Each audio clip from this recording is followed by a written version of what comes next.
Hey guys, before I get into today's video, I just wanted to promote my EP that's coming out on Too Much Collective. It came out yesterday. Check it out. If you want to support me and the label, download the track on Juno Download now. Hey guys, how's it going? OSCO here, back with another video. Today I'm going to be making a Kromestar style bass based on the track Kalawanji that came out on Deep Medi in 2012.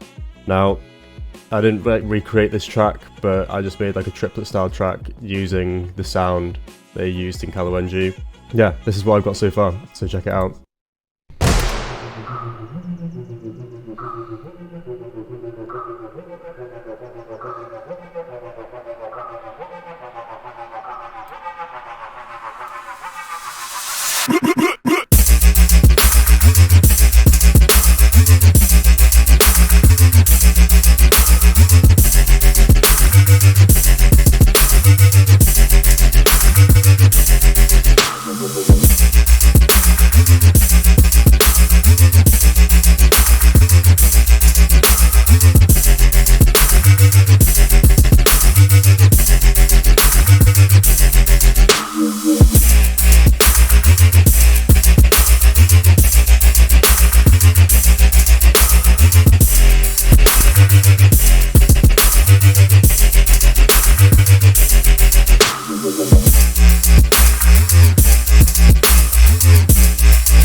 Before I get into today's video guys, check out the Patreon, all my links are in the description below. So yeah, this bass is like relatively simple to make. There's not too many like layers that I normally do when I'm going into these sorts of sounds. It's basically just a sub layer and a mid layer, and then the processing gets a little bit complex, but it's nothing too dissimilar to what you've seen before. The sub patch is just, you know, it's a basic sine wave, just you know, volumes are all the way at the max. I haven't really done anything with the envelopes. The LFO is set to the filter, but the filter's not on, so you can turn that off. Now, the mid bass, we listen to this. If I activate that.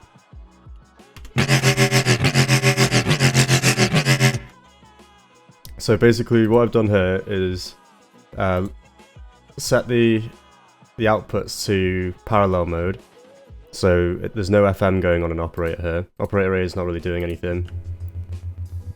Operator B is just a little bit of a higher sub, so it's kind of acting as like an extra harmonic for the low end. So it's just a sine wave on that. Now what I've done here is used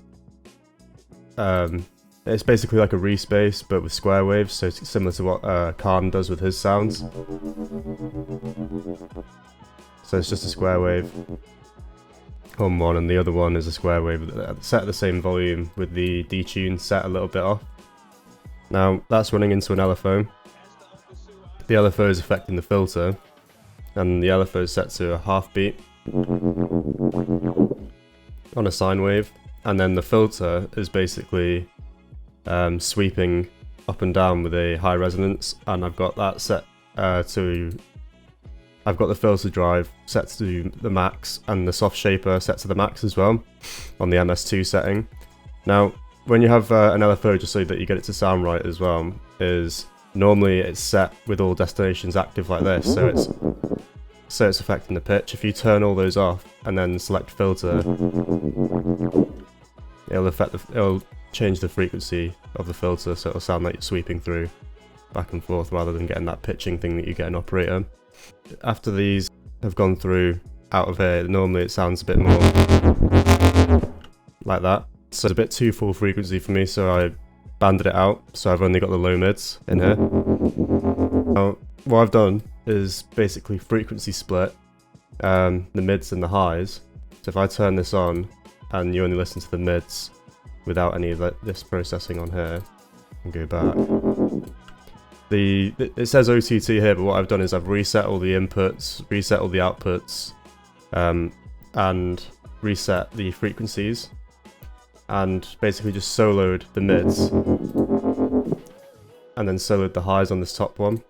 So the top one sounds like this. So you can hardly hear what's going on in the highs. Most of the sound's in the mids because of this bandpass that I've put on here. Now, if I solo the mids and continue on here, what I've done is put an amp on and basically just boosted the gains on the blues mode, set the output to dual so that there's a stereo output. The bass in the mids are maxed out, the treble and presence are brought all the way down. That's leading into a chorus, which is basically just making the sound wider. So if I turn off the amp and turn that on again, I'll show you what that sounds like. So it's quite a big difference in the sound. As for the chorus, that's doing this. So if I turn that on,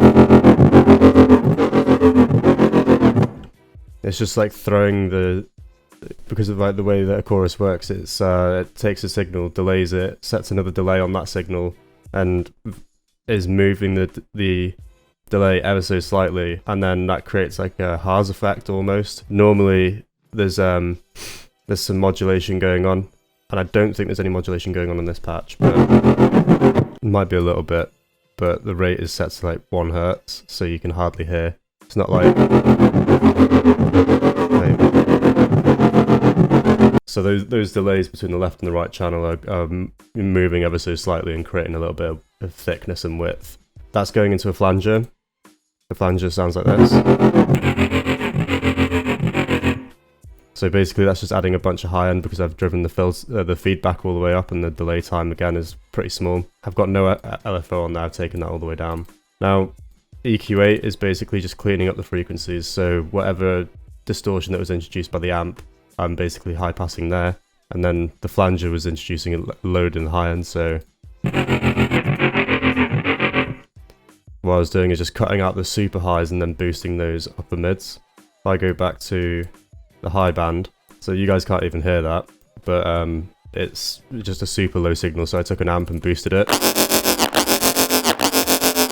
on the heavy mode, and basically just taken out, it did the total opposite to what I was doing here with this amp, but instead of set on the blues setting, it's on the heavy setting, and I've taken down the bass and the mids, boosted the highs, taken up the presence, put that through a similar chorus. I've got the modulation on that a little bit extra because it's the high end, and like I wanted a little bit more movement up there. Channel EQ, I'm basically reducing all the signals, like trying to get rid of all the harshness that's been introduced, and then I'm boosting the highs to just introduce some saturation up here. Then I'm banding out the frequencies between like 1 and 10k. And then together sounds like this. And then that's just basically being controlled by a utility that's bringing down the gain, because obviously with all those amps and stuff it's getting quite loud, and those EQ boosts it's getting really loud. And then that's just running through an auto pan for the modulation, and then just tone shaping with the channel EQ. And then this last plugin on the end dock is just my sidechain. And the only difference from one patch to the other, because halfway through this drop it sounds a little bit different. I layered the mid bass with another version of the mid bass, but instead of using square waves I use saw waves, but it's identical in terms of the processing chain. That's how I've made this Kromestar bass. And for the intro, all I've done is put a auto filter on there with a bit of reverb, and automated the intro so it sounds like it's sweeping through the frequency spectrum like that.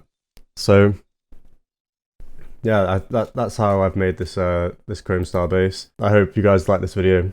Yeah, stick around for more content like this. I'm going to be making more basses based on different artists and trying to deconstruct their sound. If you like the video, guys, leave a like, comment, drop a subscribe on my channel. There'll be more stuff like this coming out real soon. And yeah, I'll see you in the next video, guys. Peace.